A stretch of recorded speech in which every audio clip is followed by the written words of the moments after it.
오래전 조선 후기의 문화가 천천히 꽃피어가던 시절, 전통과 새로운 변화의 물결이 그 시대에는 조용히 뒤섞이고 있었다.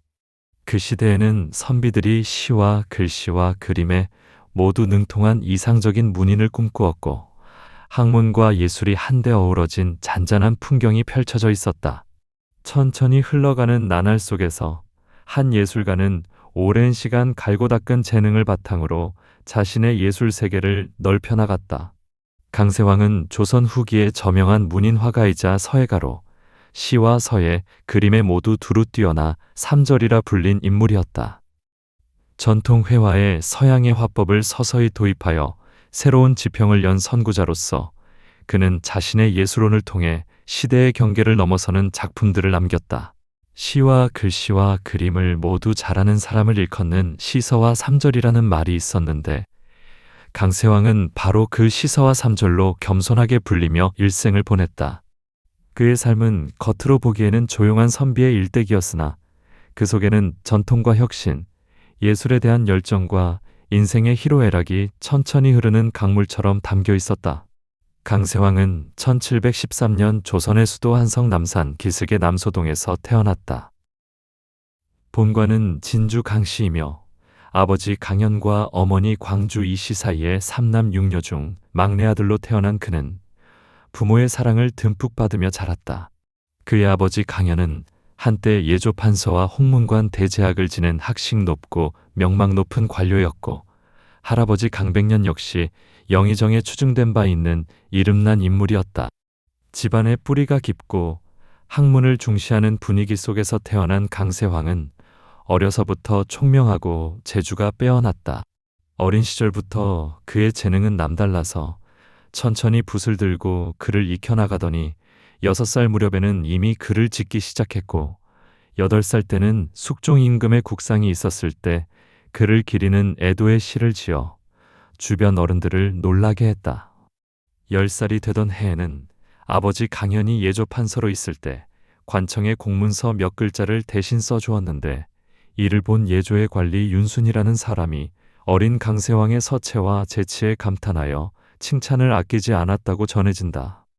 이렇게 일찍부터 돋보인 문예의 재능은 그의 가족과 지인들에게 커다란 기대를 품게 하였고, 강세왕 자신도 천천히 학문과 예술적 소양을 쌓아가며 앞으로 펼쳐질 삶을 준비하고 있었다. 강세왕의 자는 광지였고, 어릴 적 등에 희미하게 표범 같은 흰 무늬가 있어서 스스로 호를 표함이라 지었을 만큼 그는 일찍부터 자기만의 색깔과 감성을 지닌 인물이었다. 하지만 강세왕의 젊은 시절에는 일찍이 역사의 거센 풍랑이 덮쳐왔다.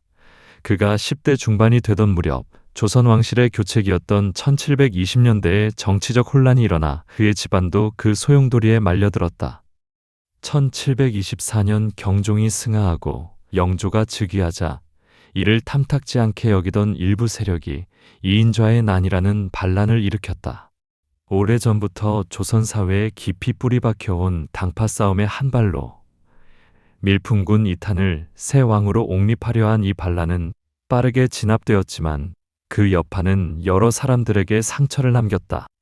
강세왕의 큰형 강세류는 당시 지방 고을의 수령으로 있으면서 반란 진압에 가담하여 공을 세웠으나 반란군을 압송해오는 과정에서 관리가 소홀했다는 이유로 오해를 받아 관직을 파직당했다. 심지어 반란 세력을 비호했다는 무고까지 겹쳐 그와 가족들은 역적으로 몰리는 불명예를 입게 되었다. 한순간에 가문의 운명이 뒤바뀌어 강세왕의 집안은 영모를 꾀한 집안이라는 낙인이 찍혀버렸다. 그 결과 강세왕 집안은 더 이상 조정에 나아갈 길이 막혀버렸고 가세는 기울기 시작했다.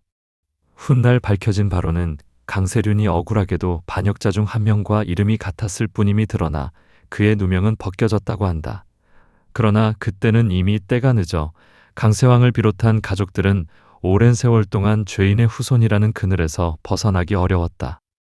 이렇듯 어린 나이에 겪은 가문 몰락의 충격은 그의 마음에 깊은 흔적을 남겼다.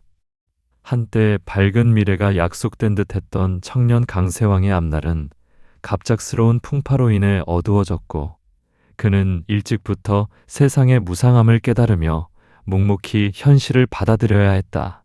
강세왕이 15살 되던 1727년, 그는 진주 유씨 가문의 처녀와 혼인하여 가정을 이루었다. 신부는 이름난 학자 유래의 딸로, 당시에는 가세가 넉넉하여 혼례를 올릴 무렵 강세왕도 경제적 어려움 없이 새 삶을 시작할 수 있었다. 그러나 천천히 흘러가는 세월 속에서 그의 출사길이 막힌 채 시간이 길어지자 가세는 점차 기울고 생활은 조금씩 어려워졌다. 젊은 가장 강세왕은 학식과 예술적 재능은 뛰어났으나 스스로 고백한 대로 현실에 밝거나 재물을 모을 수와는 부족한 사람이었다. 그는 관직에 나아가 입신양명을 할 수도 없었고 별다른 돈벌이 수단을 찾지도 못한 채 가족의 생계를 책임져야 했다. 처음 시집 왔을 때만 해도 여유로웠던 아내 진주 유씨는 점점 살림이 어려워지자 약 30년 동안이나 묵묵히 집안을 떠받치며 온갖 고생을 감내하였다. 강세왕은 과거 공부와 예술 수련을 이어가면서도 한편으로는 밥벌이를 걱정해야 하는 고된 나날을 천천히 견뎌나갔다. 겨우 20살 남짓한 나이에 겪은 가문의 몰락과 생활고는 그에게 커다란 시련이었지만 그는 쉽게 좌절하지 않고 오히려 더욱 학문과 예술에 자신을 몰두시키며 마음을 다잡았다. 그러나 설상가상으로 삶의 고비는 연이어 찾아왔다. 21살 무렵 둘째 형수의 상을 당해 아버지 강연이 유배지에서 돌아와 장례를 돕게 되었다. 먼 길을 다녀온 노령의 아버지는 불행히도 그만 병을 얻고 말았다. 강세왕은 병석에 누운 아버지를 지극정성으로 간호했지만 1733년 아버지 강연은 끝내 일어나지 못하고 세상을 떠났다. 강세왕은 아버지를 여인 슬픔 속에서도 장남으로서 예를 다하기 위해 3년 동안 상복을 입고 심요살이를 하며 효를 다했다. 아버지를 잃은 지 얼마 지나지 않아 1740년에는 사랑하던 어머니마저 병으로 세상을 떠났고 강세왕은 다시 3년상을 치르며 깊은 슬픔에 잠겨야 했다.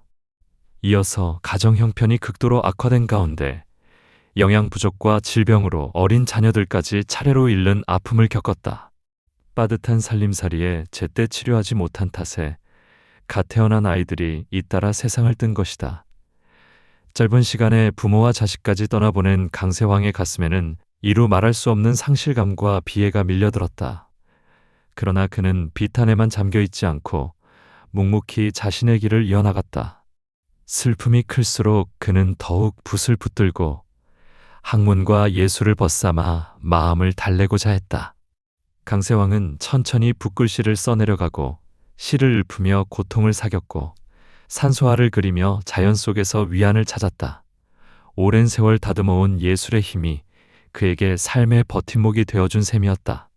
이처럼 연이은 가족의 사별과 생활고는 그의 인생의 먹구름처럼 드리웠지만 그는 꺾이지 않고 오히려 예술을 통해 고난을 승화시켰다. 그의 마음 한구석에는 언젠가 운명이 바뀌어 다시금 세상에 나아갈 수 있으리라는 희망의 불씨도 작게나마 남아 있었을 것이다. 1744년 강세왕은 마침내 마음의 짐을 정리하고 새로운 터전을 찾아 나섰다. 그는 그간 살아온 한양 도성의 삶을 정리하고 처가가 있는 경기도 안산으로 거처를 옮겼다. 천천히 서둘러야 할 이유 없는 나날이 이어지던 어느 늦은 봄, 강세왕은 아내와 남은 자식들을 데리고 남산 아래 정든 집을 떠나 한적한 시골 마을로 향했다. 안산 부곡동 일대는 그의 아내 진주 유씨 가문이 대대로 살아온 연고지로 시골이지만 학문과 예절이 살아 숨쉬는 고장으로 알려져 있었다. 처가 댁에서는 부곡동에 청문당이라는 큰 서원을 일찍이 세워 방대한 장서를 소장하고 있었는데 청문당은 당시 지방학자들과 문인들의 사랑방처럼 활용되는 지식의 전당이었다. 도성의 분주함에서 벗어나 공기가 맑고 조용한 안산에 당도한 강세왕은 청문당 가까이에 작은 집을 얻어 새로운 삶의 장을 열었다. 오래전부터 고달팠던 한양 생활을 뒤로하고 맞이한 안산에서의 일상은 강세왕에게 마음의 안정을 찾아주었다. 번잡한 도시를 떠나 자연에 가까운 시골 마을에 정착하니 그는 모처럼 생계 걱정에서 조금은 자유로워졌고 예술에 전념할 수 있는 평온한 시간이 주어졌다. 강세왕은 천천히 숨을 고르며 붓을 잡고 새로운 환경에서 다시금 자신의 예술혼을 일깨우기 시작했다.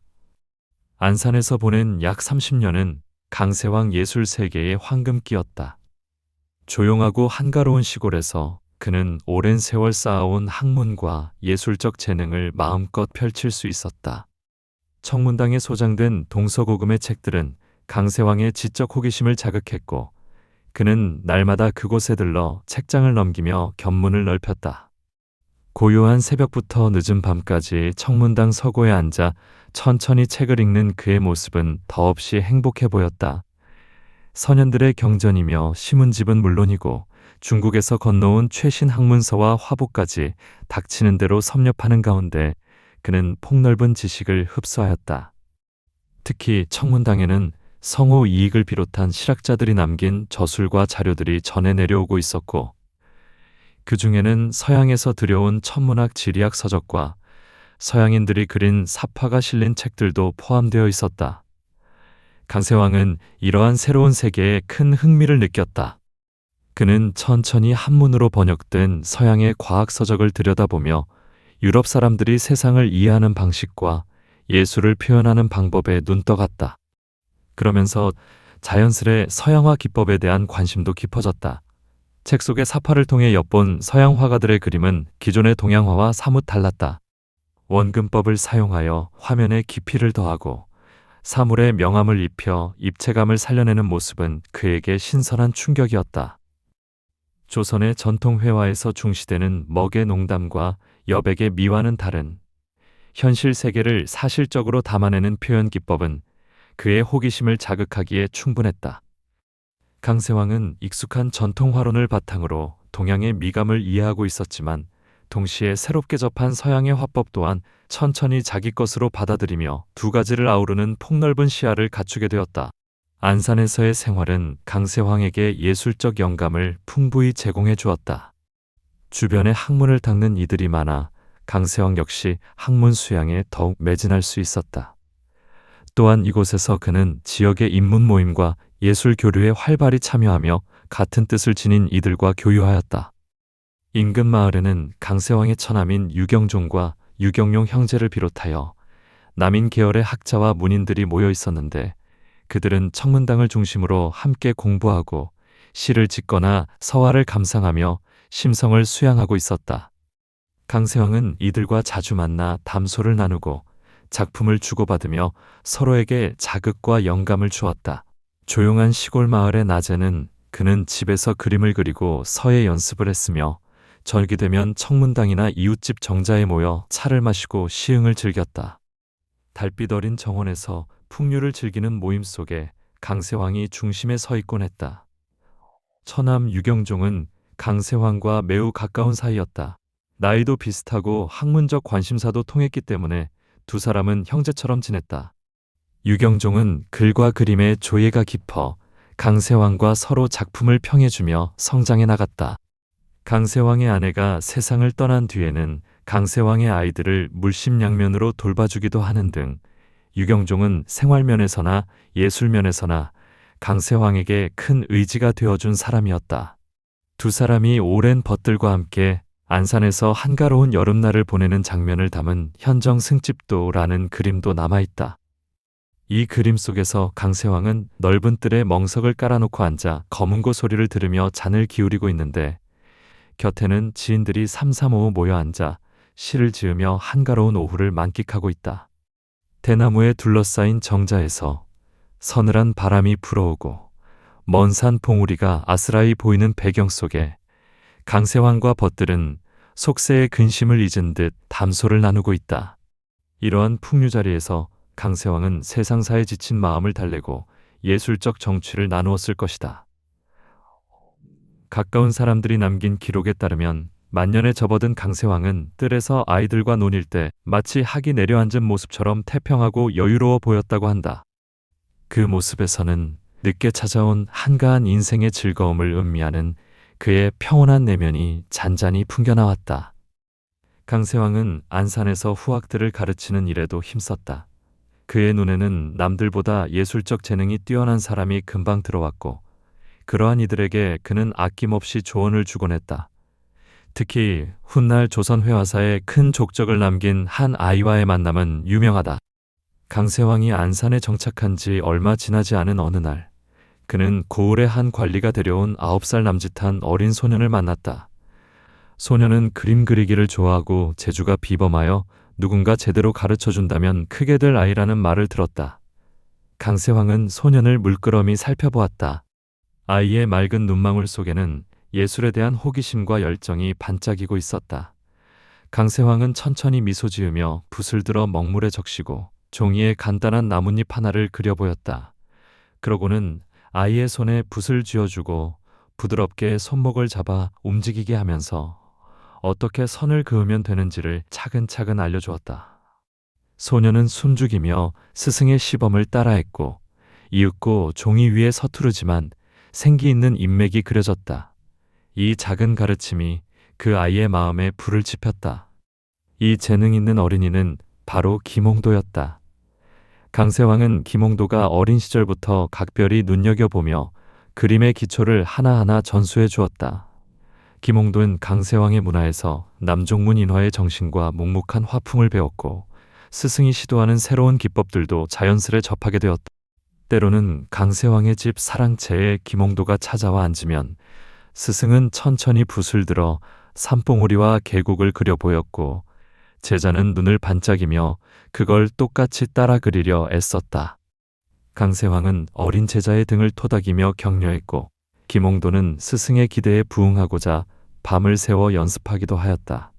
이러한 사제 간의 교류는 김홍도가 이후 도화서의 화원으로 발탁되어 역량을 발휘하는 밑거름이 되었다.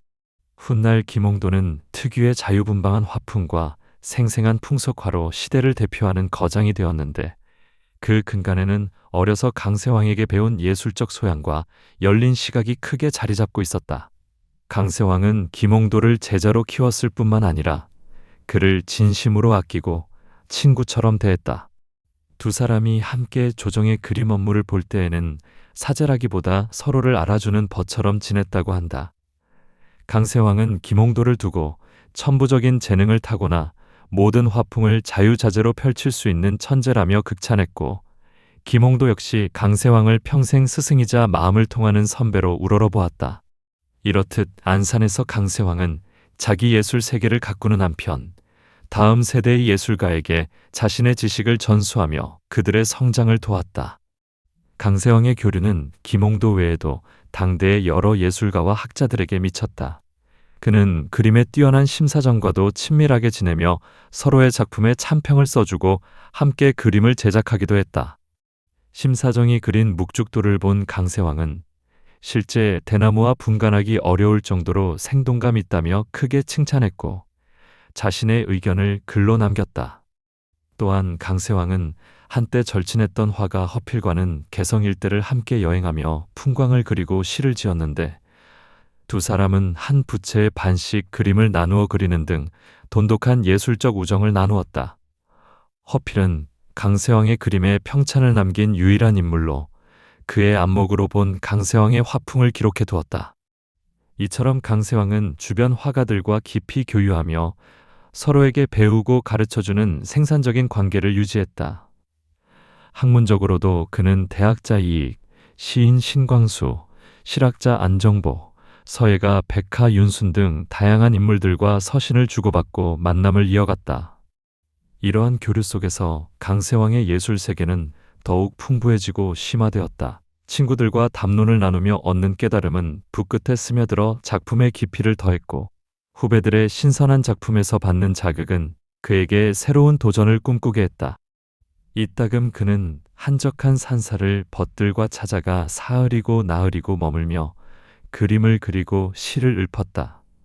산사뜰에 떨어지는 낙엽을 보며 그들은 인생의 덧없음과 예술의 영원함에 대해 조용히 이야기를 나누었고 강세왕은 그러한 순간들 하나하나를 마음에 새겼다.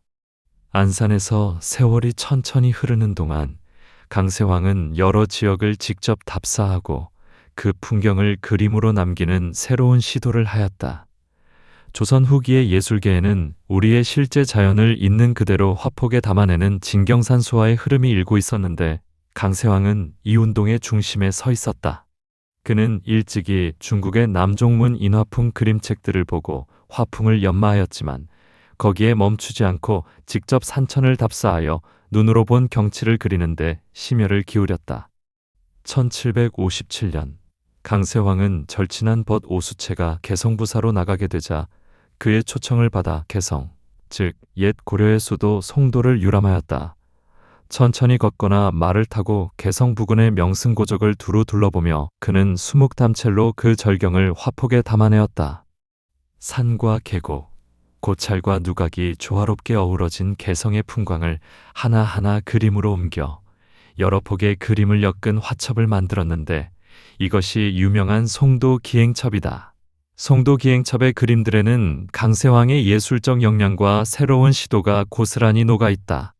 전통적인 산수화 기법으로 자연의 운치를 살리면서도 곳곳에 서양 화법의 영향을 받아 원근과 입체감을 표현하려 한 흔적이 역력하다. 먼 산과 가까운 나무의 크기를 달리하여 깊이를 나타내고 바위와 나무에 미묘한 음영을 주어 양감을 살림으로써 그림을 보는 이로 하여금 마치 현장에 서 있는 듯한 착각이 들게 했다. 이전까지 조선 화단에서는 좀처럼 볼 수 없던 이러한 기법은 당시 사람들에게 신선한 충격이었고 동시에 큰 호평을 받았다.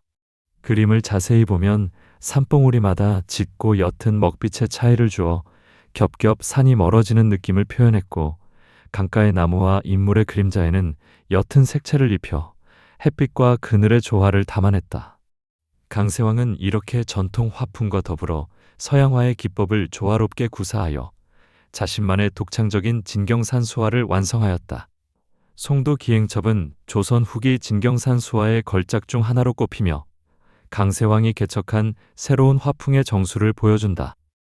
이 화첩은 이후 많은 화가들에게 자극을 주어 실경을 그리는 흐름과 회화 기법의 혁신을 촉진하는 데 기여하였다. 개성 유람 이후에도 강세왕의 여행과 그림은 계속되었다. 한편 그의 둘째 아들 강환이 지방관직에 나아가게 되면서 이를 계기로 강세왕도 다른 고을의 풍경을 접할 기회가 생겼다. 강환이 부안 현감으로 부임하던 1770년대 초, 강세왕은 아들을 만나러 전라도 부안 지역을 찾았다. 부안의 아름다운 산세와 서해 바닷가 경치에 매료된 그는 그곳에서도 여러 곳을 유람하며 그림을 그렸다.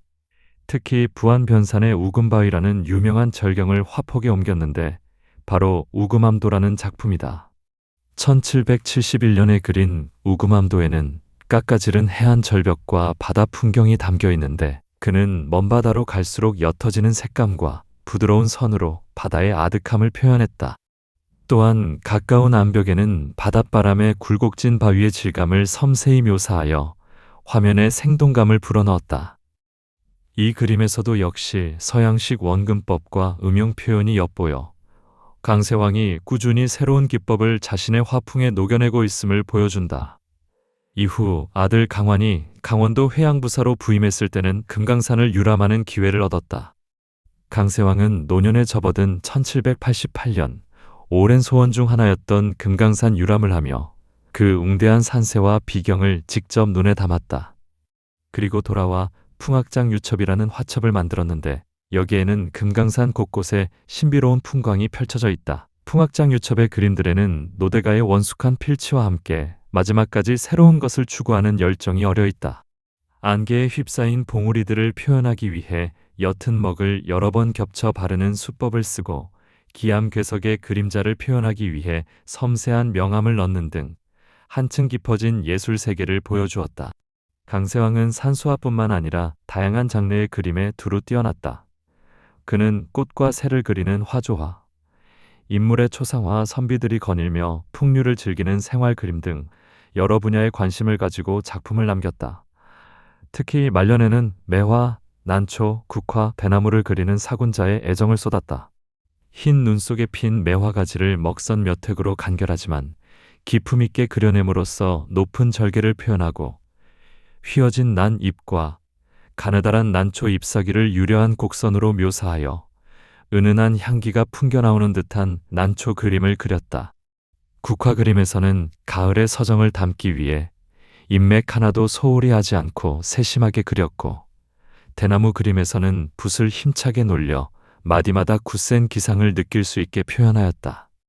이러한 사군자 작품들에는 문인화가로서의 강세왕 특유의 고아하고 담담한 품격이 깃들어 있었다. 전통적인 수묵 기법으로 그려진 그의 사군자는 먹의 농담과 여백 활용이 절묘하여 마치 한 편의 시를 보는 듯한 운치를 자아냈다. 때로는 선비의 절개와 이상을 상징하는 사군자를 통해 자신의 심경을 투영하기도 했다. 이를테면 아내가 세상을 떠난 후 그린 한 폭의 대나무 그림에서 그는 홀로 된 자신의 외로움과 굳센 의지를 담았다. 쓸쓸한 겨울 풍경 속에서 홀로 푸른 대나무 한 그루가 꼿꼿이 서 있는 모습을 그리며 좌측 여백에는 자신의 심정을 읊은 시 한 수를 적어 넣었다. 이렇듯 강세왕은 종종 자신의 그림 위에 직접 지은 시를 남기곤 했다. 그림과 글씨와 시가 한데 어우러진 이러한 작품들은 그의 예술 세계가 얼마나 통합적이었는지를 보여준다. 한 점의 그림 안에 시적 정서와 서예의 아름다움까지 함께 담아내는 경지는 아무나 흉내낼 수 없는 것이었다. 강세황은 자신의 예술을 통해 삼절의 조화를 이루고자 했고, 그런 작품들은 보는 이에게 깊은 감동을 주었다. 강세황은 직접 창작하는 것을 넘어 당대 미술계의 평론가이자 후원자로서도 중요한 역할을 했다. 영조와 정조, 연간, 조선의 화단에는 여러 새로운 흐름과 변화가 일어났다. 중국의 남종 화풍이 사대부 사이에 유행하고 우리의 실제 경치를 묘사하는 진경산 수화가 발전했으며, 서민 생활을 담은 풍속화와 불교나 신선 세계를 그리는 도석화도 관심을 끌었다. 그리고 무엇보다 서양 화법의 일부 요소들이 전해지면서 그림 표현 기법의 다양성이 생겨났다. 강세왕은 이 모든 변화에 깊숙이 관여한 인물이었다. 그는 전통을 존중하면서도 새로운 경향을 포용하는 열린 자세로 화단의 건전한 발전을 이끌었다. 자신도 새로운 기법을 작품에 도입하여 솔선수범을 보이는 한편, 다른 화가들의 작품에도 애정을 가지고 관심을 기울였다. 그는 많은 동료 화가와 후배들의 그림을 감상하고 그들이 원한다면 기꺼이 자신의 견해를 전해주었다. 강세황이 남긴 기록 중에는 여러 그림에 대해 평하거나 발문을 쓴 글들이 있는데, 이 평론들은 단순한 칭찬에 그치지 않고 작품의 장단점을 정확히 짚어주는 노련한 안목이 빛난다. 예컨대 그는 어떤 후배의 산수화를 보고 구도와 필치가 생동하여 산수의 진경을 잘 살렸으나 담체의 격이 다소 가볍다는 식으로 꼼꼼한 평가를 남겼다. 그러면서도 끝에 가서는 그러나 붓끝에서 우러나오는 기운은 참으로 가상하다며 격려를 잊지 않았다. 이렇듯 그의 평론은 날카로우면서도 따뜻하여 그림을 그린 이는 기꺼이 새겨듣고 발전의 밑거름으로 삼을 수 있었다. 당대 사람들은 강세왕을 가리켜 예원의 큰 어른이라고 칭했는데, 이는 화단을 이끄는 원로라는 뜻이었다. 실제로 그는 조선 후기 화단의 구심점 역할을 했고, 그의 말 한마디 한마디가 예술계에 적지 않은 영향을 미쳤다. 강세황은 그림 그리는 재주뿐 아니라 작품을 감식하는 안목과 이론적 식견에서도 뛰어났기 때문에 미술 평론가이자 감정가로서도 독보적인 위치에 있었다. 그의 집에는 선후배 화가들이 자주 드나들었고, 강세황은 그들과 차를 마시며 담소를 나누다가 자연스럽게 그림 이야기가 나오면 서슴지 않고 자신의 생각을 들려주었다. 이러한 대화 속에서 후배 화가들은 깨달음을 얻곤 했고, 때로는 자신의 작품을 스승처럼 여기는 강세황에게 보여주며 조언을 구하기도 했다. 강세황의 존재는 후배들에게 든든한 버팀목이자 넘어서고 싶은 산과 같았다. 그가 없었다면 조선 후기 회화의 흐름이 이토록 다채롭고 풍요롭게 전개되지 못했으리라는 평가도 있다. 강세황의 평론글은 오늘날까지 전해져 후대 학자들이 당시 미술계를 연구하는데 귀한 자료가 되고 있다. 그림에서 그러하였듯 강세황은 서예에서도 일가를 이루었다. 어려서부터 붓글씨의 재능을 보였던 그는 평생 글씨 연습을 게을리하지 않아 후기에는 당대 제일 가는 명필 반열에 올랐다. 그는 전서, 예서와 같은 옛 서체부터 해서 행서, 초서에 이르기까지 다양한 서체를 섭렵하였다. 젊은 시절에는 중국 역대의 뛰어난 서예가들의 법첩을 구해 열심히 보고 따라 쓰면서 필법을 익혔다. 동진의 왕희지와 왕헌지부터 송나라의 미불, 원나라의 조맹부에 이르기까지 이름난 서법을 손본 적이 없는 것이 없을 정도였다. 그는 일필휘지를 추구하며 수천 번, 수만 번씩 같은 글자를 써보기도 했고, 밤이 깊도록 등잔불 밑에서 서책을 보고 분놀림을 연구했다. 천천히 글자의 획을 그리고 또 지우며 어떤 형세가 가장 아름다운지를 몸소 체득해 나갔다. 그러한 부단한 노력 끝에 중년 무렵부터는 점차 자신만의 필체가 확립되기 시작했다. 강세왕의 글씨는 변화무쌍하고 활기가 넘치면서도 기품이 있으며 어느 서체를 쓰든 그 안에 담긴 정신은 한결같이 견고했다. 예컨대 그가 크게 쓴 해서체 편의 글씨를 보면 획 하나하나에 힘이 있으면서 동시에 노련한 완급 조절로 둥글둥글한 맛을 살려내고 있다. 반면 유려한 행서 작품을 보면 붓끝이 마치 바람에 나부끼는 고운 비단실처럼 풀렸다 조였다 하며 자유롭게 춤추고 있다. 그는 자신이 지은 시를 행서체로 써 내려가면서도 한 구절 한 구절마다 먹물의 농담과 획의 굵기를 달리하여 운율감마저 살렸다. 많은 사람들이 그의 글씨를 부탁해왔고 집 현판이나 기로소에 오를 때 쓰는 충문 등 그의 글씨체는 여러 곳에 남게 되었다. 사람들은 강세왕의 글씨를 일컬어 붓끝에서 생기가 피어난다고들 했는데 그만큼 그의 서체에는 생동감이 있었다. 또한 그의 글씨를 두고 어떤 이는 굳센 가운데 아정하고 노련한 가운데 신선함이 있다고 평했다. 이는 곧 강세왕 자신의 인품과도 통하는 말이었다. 서예 역시 그림과 마찬가지로 전통의 계승과 창조적 개성을 조화시키기가 어려운 법인데 강세왕은 그 어려운 길을 묵묵히 걸어 훌륭히 해낸 것이다. 그의 서예 작품은 후대에 전해져 국보나 보물로 지정된 것들도 있을 만큼 소중한 문화유산이 되고 있다. 세월은 흘러 어느덧 강세왕이 60을 넘긴 노년이 찾아왔다. 평생토록 손에 붓을 놓지 않고 지내온 그였지만 한편으로는 한 번도 과거 시험을 보지 못해 공식적인 관직은 밟아보지 못한 상태였다. 청년 시절 가문의 몰락으로 가로막힌 출사의 문은 여전히 굳게 닫혀 있는 듯 보였다. 그러나 강세왕의 명성은 이미 널리 퍼져 있었다. 시서와 삼절로 이름난 그의 재능은 지방과 조정에까지 잔잔한 파문처럼 알려져 갔고, 특히 영조 임금은 늦게까지 숨어 지내는 저 예술가를 애석하게 여겼다. 마침내 1773년 영조 49년의 해에 강세왕은 특별히 조정의 부름을 받았다. 그해 왕은 기로소 원로들을 초대하여 베푸는 양로연을 열었는데 그 준비에 강세왕의 둘째 아들 강환이 참여하였다. 강환이 왕 앞에서 가계를 아뢰 때 영조는 그의 할아버지가 강연이고 아버지가 강세왕임을 알게 되었다. 영조는 기로소에 들어갔던 신하의 후손 중 남은 자가 드문데 그 자손이 지금 어디에서 무엇을 하고 있는가 하고 물었다. 신하들이 사정은 올리지 못하고 있지만 예술로 이름이 높다고 아뢰자 영조는 노기를 띠며 재주 있는 선비를 세상이 몰라보고 묻어두고 있었구나 하며 몹시 안타까워했다. 그리고는 즉시 61세의 강세왕을 불러들여 영릉 참봉이라는 벼슬을 내렸다. 왕의 무덤인 영릉을 관리하는 하직이었지만 과거를 보지 않은 강세왕을 특별 채용한 파격 인사였다.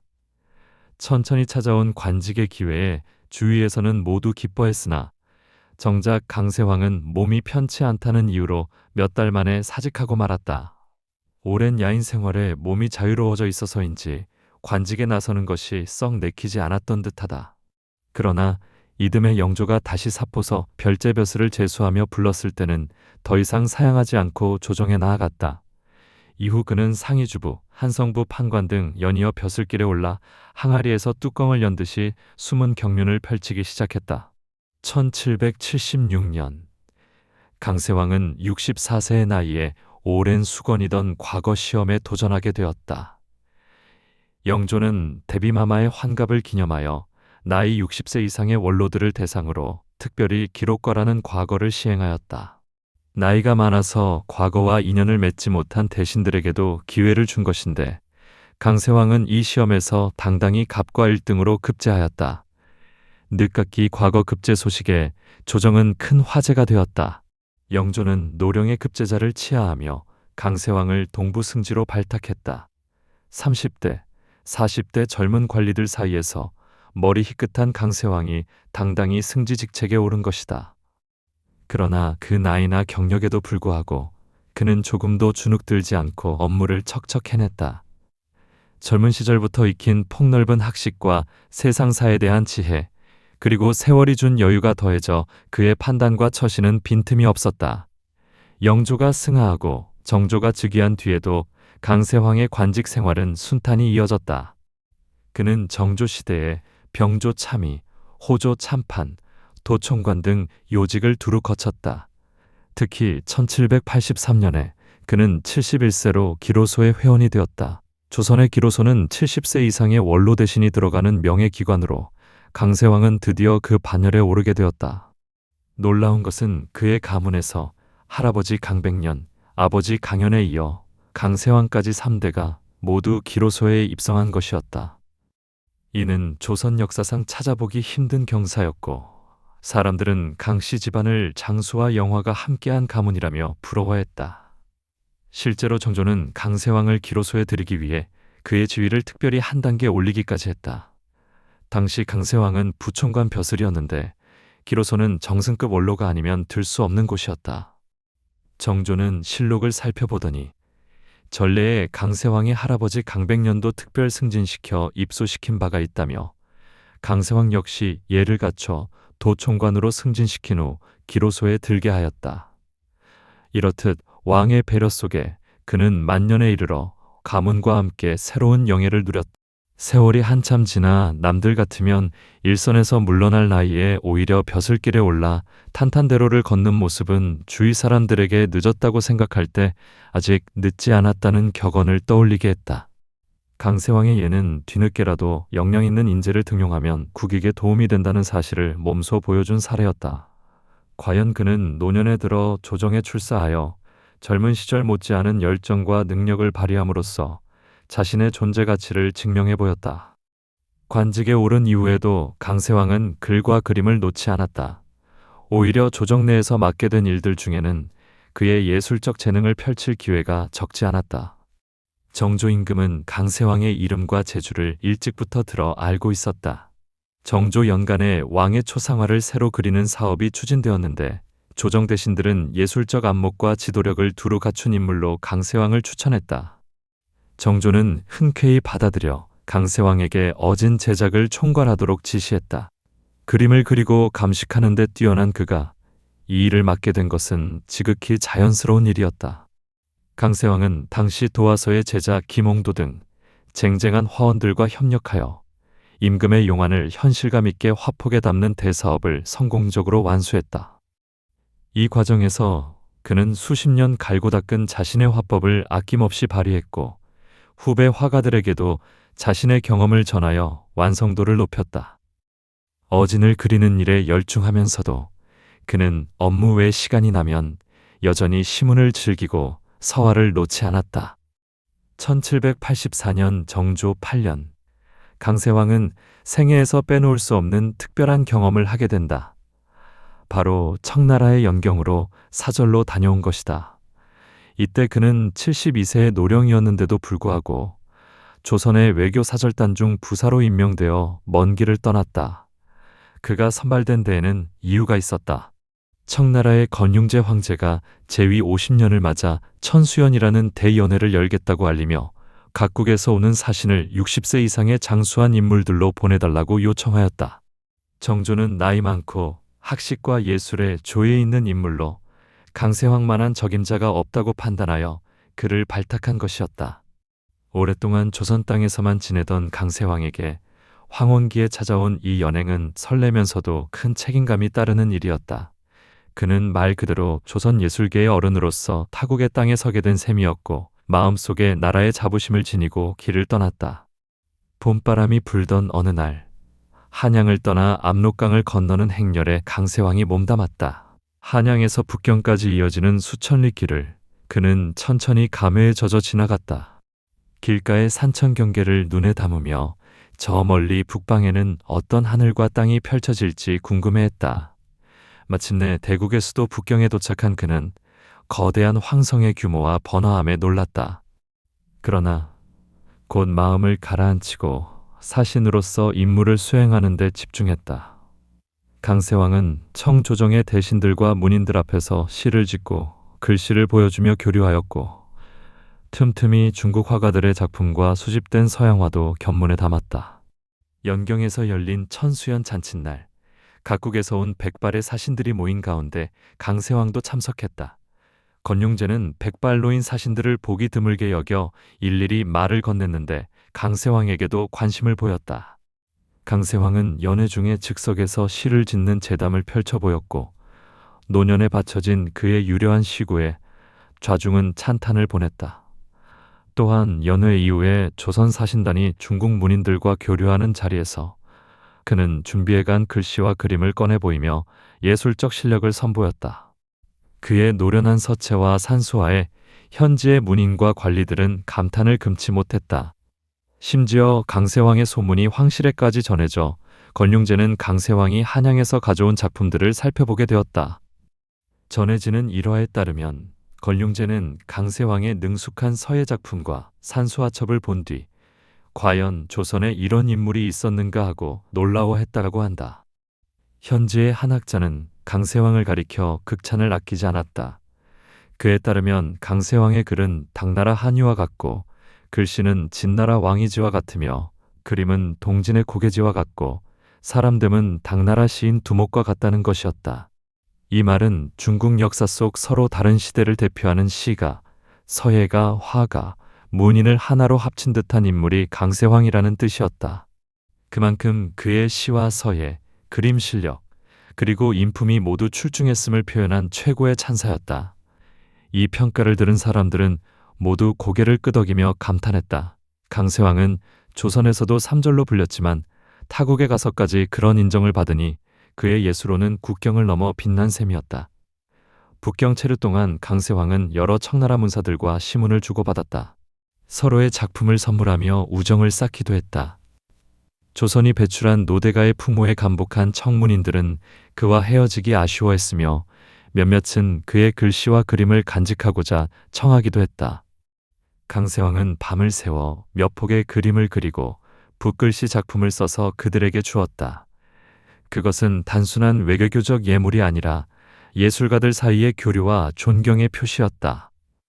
연행을 마치고 고국으로 돌아온 강세왕은 더욱 견문이 넓어진 상태였다. 나이가 70을 넘었음에도 그는 새로운 경험에서 오는 자극을 오롯이 자신의 것으로 소화해냈다. 북경에서 본 거대한 성벽과 이국의 풍경은 그의 산수화에 새로운 상상력을 불어넣었고, 중국과 서양의 그림을 직접 본 기억은 그의 화풍 연구에 신선한 자양분이 되었다. 강세왕은 귀국 후에도 시간이 날 때마다 붓을 들고 북경에서 보고 느낀 것들을 그림으로 그려보았다. 예를 들어 달 밝은 밤에 자탄한 북경의 옛 성문이나 시장거리의 모습을 떠올리며 그림을 그리기도 했다. 그러나 그러한 그림들도 여전히 조선 선비의 고요한 정취를 잃지 않았다.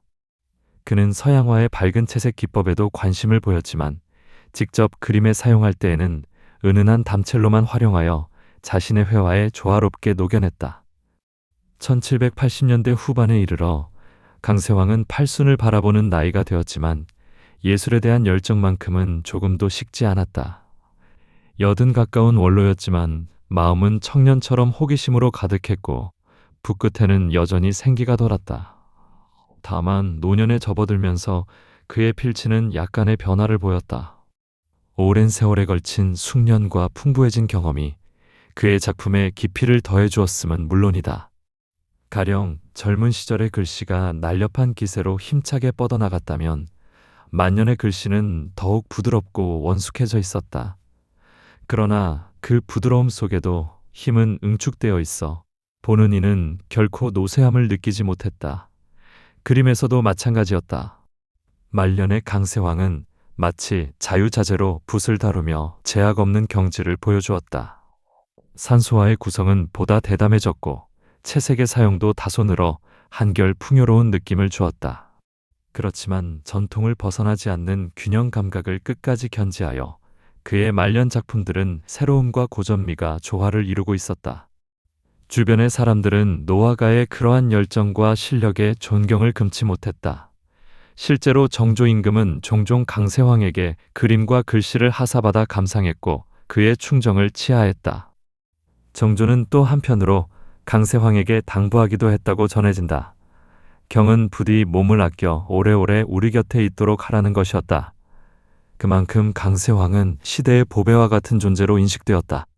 1791년 음력 1월, 강세황은 향년 79세를 일기로 세상을 떠났다. 평생을 조용한 선비로 살다가 말년에는 조정의 품에 안겨 빛을 발했던 그의 삶이 마침표를 찍는 순간이었다. 병석에 눕기 전까지도 그는 붓을 잡고 글을 썼다고 한다. 한겨울 칼바람이 창호지를 울리는 날, 강세황은 침상에서 마지막 힘을 내어 붓을 들었다. 그리고 자신의 호를 따 표옹이라 크게 써내려갔다. 먹물이 마르기 전에 그는 힘이 다해 붓을 내려놓았고 가족들의 지극한 간호 속에 천천히 숨을 거두었다. 그의 임종은 대쪽처럼 깨끗하고 담담했다고 전해진다. 마치 긴 여행을 마치고 조용히 잠드는 듯한 평온함이 그 얼굴에 감돌았다고 한다. 조정에서는 노대가의 부음을 듣고 애통해했고 정조 또한 매우 안타까워하였다. 강세황은 비록 만년에야 관직에 나아갔지만 그의 공로를 인정받아 예조판서에 추증되었고 시호로 헌정이라는 이름을 받았다. 가족들과 문인들은 그의 유고를 정리하여 책으로 펴내고 문집을 간행하여 후세에 남겼다. 강세황의 삶이 남긴 유산은 참으로 풍부하다. 우선 그는 수많은 작품을 직접 창작하여 후세에 물려주었다. 그의 시문들은 생전에 엮은 표암집에 담겼고 서화와 관련된 글과 편지, 일화 등을 모은 표암유고가 사후에 간행되어 전해진다. 특히 강세황이 손수 쓴 자서전격에 그린 표옹자지는 그가 자신과 일생에 대해 기록한 흥미로운 글로서 우리에게 많은 것을 일러준다. 또한 강세황의 그림들은 제자들과 후손들이 소중히 간직했고 오늘날 여러 점이 국립중앙박물관 등지에 전해져 국가문화재로 지정되었다. 대표작 가운데 하나인 도산서원도는 안동의 도산서원을 그린 그림으로 1778년 무렵에 그린 것으로 알려져 있다.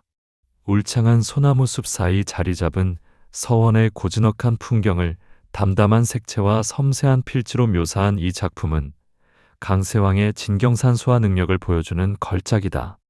깊은 산중에 자리한 서원의 모습과 그 주위 자연이 조화롭게 어우러진 광경이 화면 가득 펼쳐져 있으며 서예로 쓴 제발이 함께 있어 그림과 글씨의 조화를 감상할 수 있다. 이 작품은 보물로 지정되어 후대에 그의 예술을 기리는 중요한 자료가 되고 있다. 이 밖에도 강세황 초상화가 남아있는데 이는 그 자신이 직접 그린 자화상이다. 보물 제590호로 지정된 이 자화상은 전신을 그린 그림으로서 조선시대 화가의 자화상으로는 유일무이한 가치가 있다. 하얗게 센 머리카락과 수염, 단아한 복식을 입고 정면을 바라보는 강세황의 모습은 노화가의 강직한 정신과 잔잔한 눈빛의 온화함이 함께 느껴진다. 이 그림을 통해 우리는 강세황이 자신을 어떻게 인식하고 있었는지 엿볼 수 있으며 그것은 스스로에 대한 긍지와 겸허함이 조화된 표정이었다. 그의 유품과 기록들을 통해 드러나는 그는 평생을 학문과 예술로 일관하며 흔들리지 않는 품격을 지켜온 진정한 선비였다. 강세황의 영향력은 그의 생존시뿐 아니라 그 후의 한국 미술 발전에도 지대한 영향을 미쳤다. 직간접으로 그의 가르침을 받은 김홍도는 물론이고 신유와 같은 문인들도 그의 화론과 작품에서 많은 영감을 얻었다. 강세황이 접목한 서양화 기법은 김홍도를 비롯한 화가들에게 전수되어 이후 정조시대의 채색화 발전과 다양한 회화 기법의 실험에 바탕이 되었다. 또한 강세황이 추구한 진경산수의 정신은 조선 말기에 이르기까지 계승되어 여러 화가들이 우리 강산을 묘사하는 데 큰 영향을 주었다.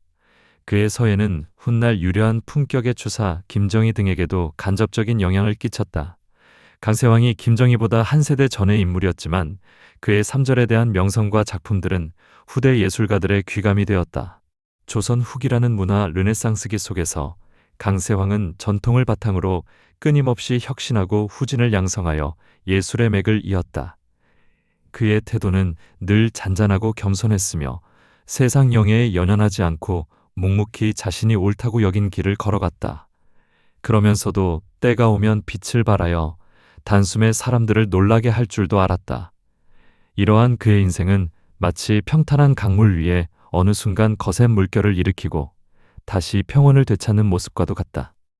돌아보면 강세왕의 일생은 파란이 적지 않았지만 그는 언제나 자기 자신을 잃지 않고 예술로 마음의 중심을 잡았다. 좌절과 궁핍 속에서도 붓을 꺾지 않고 작품을 남겼고 말년의 영예 속에서도 초심을 잃지 않고 겸허히 임했다. 그의 삶의 궤적은 그대로 예술혼과 연결되어 있어 인생의 경험과 깨달음이 그의 시와 글씨와 그림에 자연스럽게 녹아들어 있다. 강세왕의 작품을 찬찬히 들여다보면 그 속에 담긴 정서와 미감이 보는 이의 마음을 울린다. 그것은 화려하거나 요란하지 않지만 오랜 세월 한결같이 갈고 닦은 이만이 보여줄 수 있는 깊이와 아취를 지니고 있다. 마치 오래 숙성된 찻잎이 은은한 향기를 풍기듯 그의 예술은 잔잔하지만 진한 여운을 남긴다. 오늘날 강세왕은 한국 미술사에서 빼놓을 수 없는 거목으로 평가된다. 조선 후기라는 시대적 배경 속에서 그는 전통적 사대부 화가의 전형이자 동시에 새로운 예술적 지평을 연 혁신가로 자리매김하고 있다. 그의 이름은 시대를 초월하여 빛나고 있으며 그의 업적은 수백 년이 지난 지금도 높이 칭송받는다. 박물관에 전시된 그의 그림 앞에 서면 관람객들은 옛 선비의 숨결을 느끼고 필획 하나하나에 담긴 기운 생동에 감탄한다. 또한 그의 삶의 이야기들은 예술을 사랑하는 사람들에게 큰 울림을 준다. 가난과 역경 속에서도 예술을 놓지 않았던 집념, 전통을 존중하면서도 배움에 열려 있었던 겸허함, 나이가 들어서도 늦지 않게 꿈을 이룬 도전정신까지 강세왕이라는 인물은 하나의 아름다운 이야기로 다가온다. 잔잔한 강물처럼 흘러간 그의 생애 속에 수많은 진주 같은 순간들이 빛나고 있다. 그리고 그 진주들은 지금도 우리 문화의 바닷속에서 은은한 빛을 발하고 있다. 강세왕의 일대기를 천천히 들여다보면 우리는 전통의 가치와 혁신의 중요성, 예술에 대한 열정과 인생의 지혜를 모두 만날 수 있다. 그것이야말로 강세왕이 후세에 남긴 가장 값진 유산일 것이다.